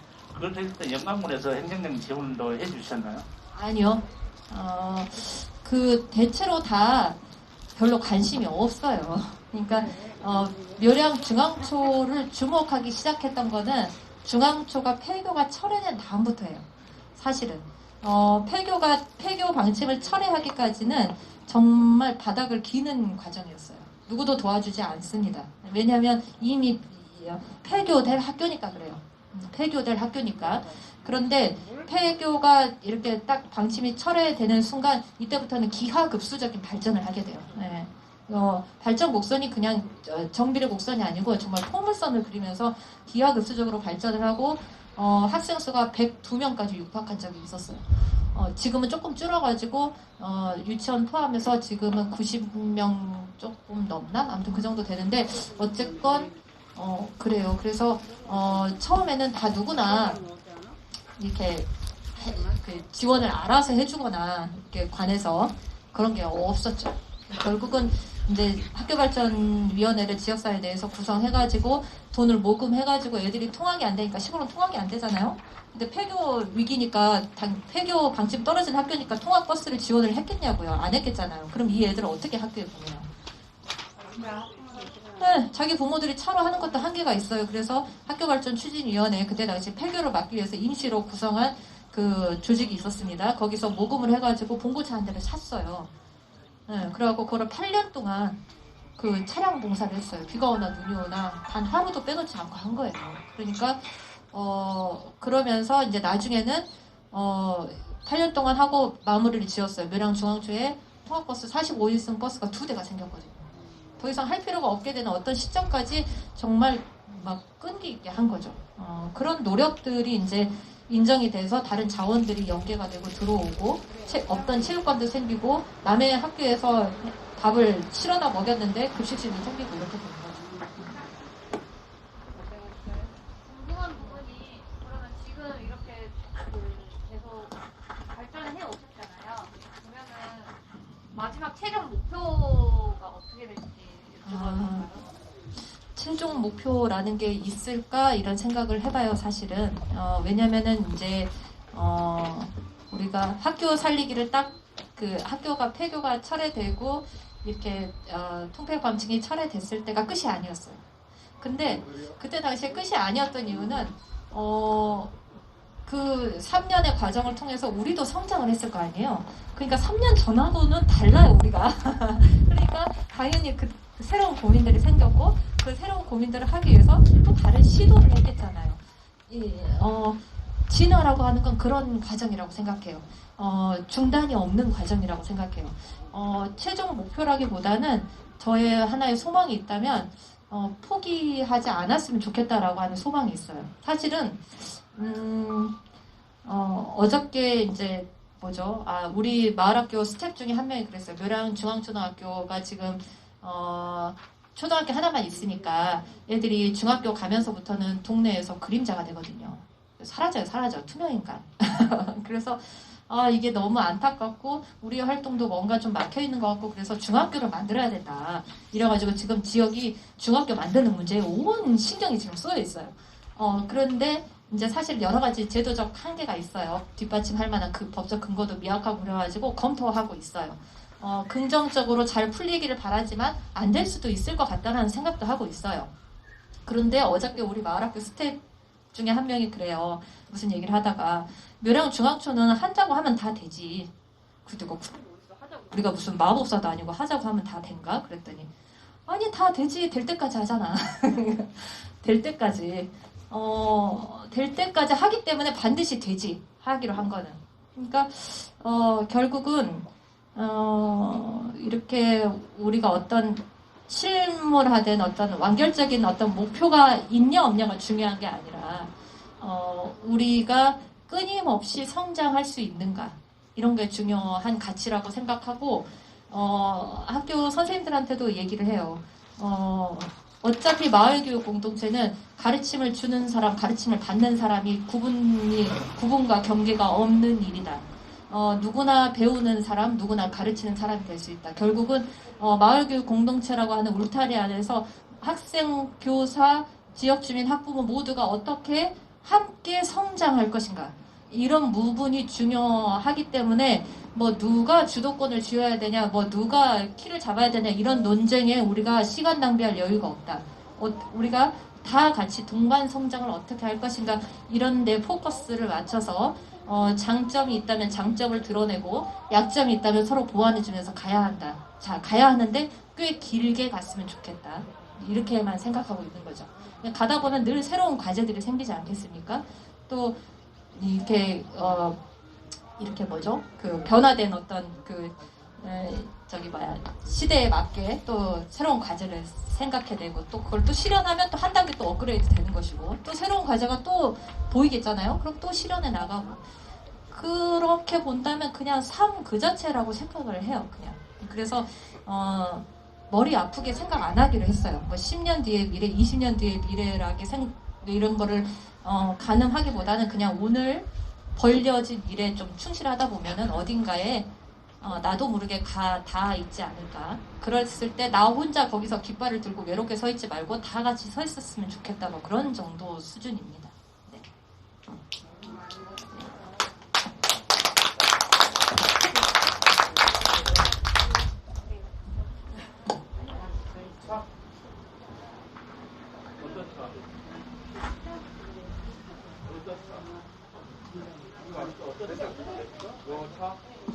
요 앞에 그 검정차하고 저기 2351번 차량 방문객 차량이에요. 예.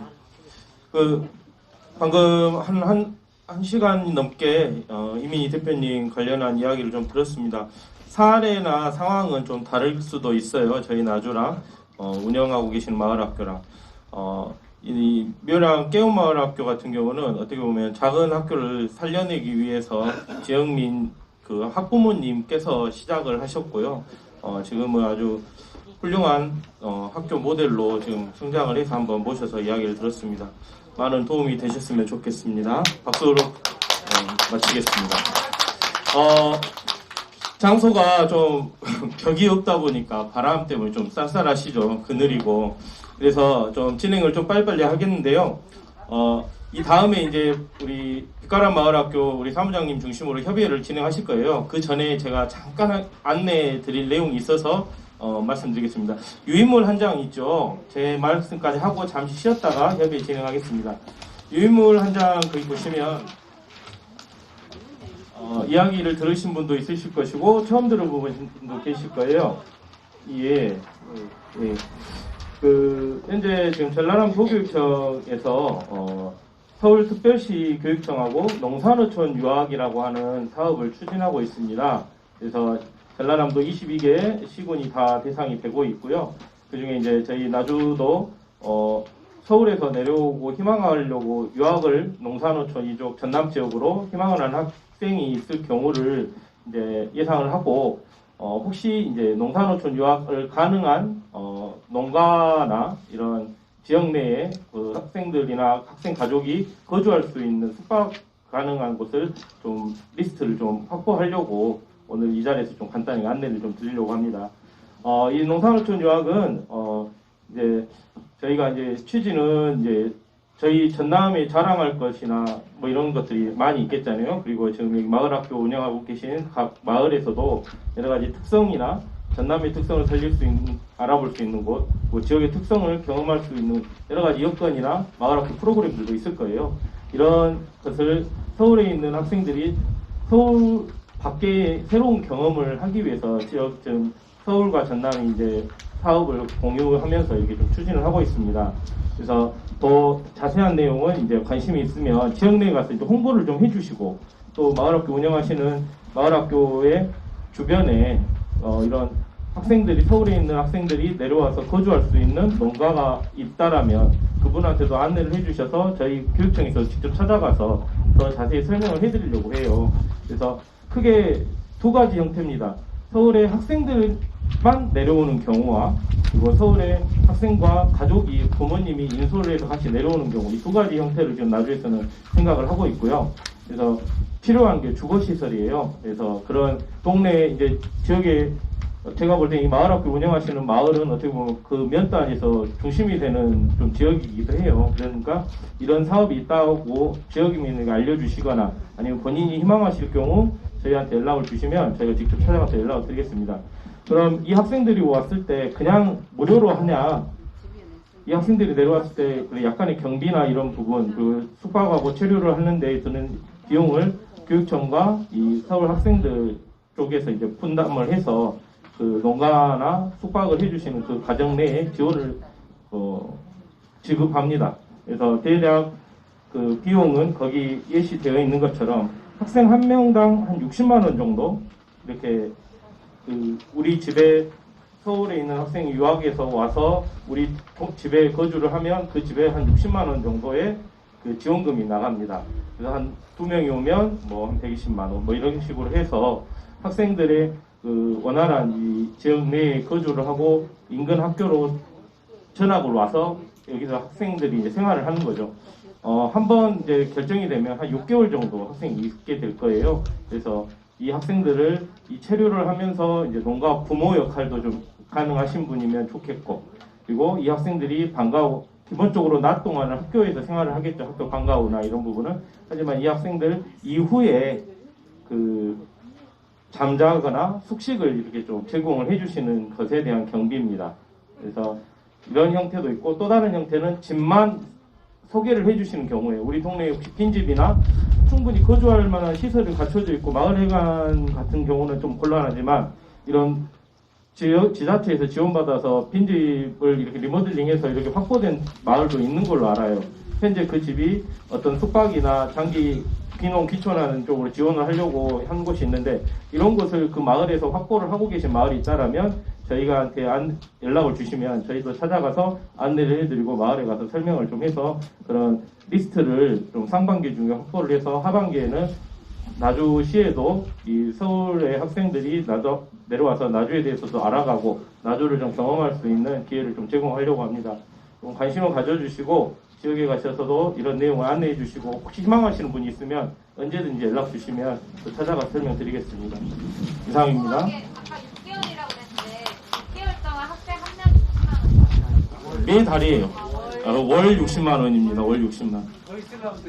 연장도 가능합니다. 그다가 저희들이 이제 생각하는 거는 이 학생들이 장기적으로 진짜 최상의 결과는 나주나 이 전남에 우리 가족들이 한번 내려가서 전남에 한번 살아볼까? 라는 생각이 들 정도로 지역 내에서 이런 인구 유입을 좀 이끌어내려고 하는 하나의 정책이라고 생각해 주시면 좋겠습니다. 잠시 쉬었다가 그 길가라 마을학교 이제 박성은 사무장님 중심으로 하겠고요. 한 5분 정도만 쉬었다가 해서 오늘 일정은 4시 반에 마무리할 일정입니다. 끝까지 좀 같이 함께 해주시면 감사하겠습니다.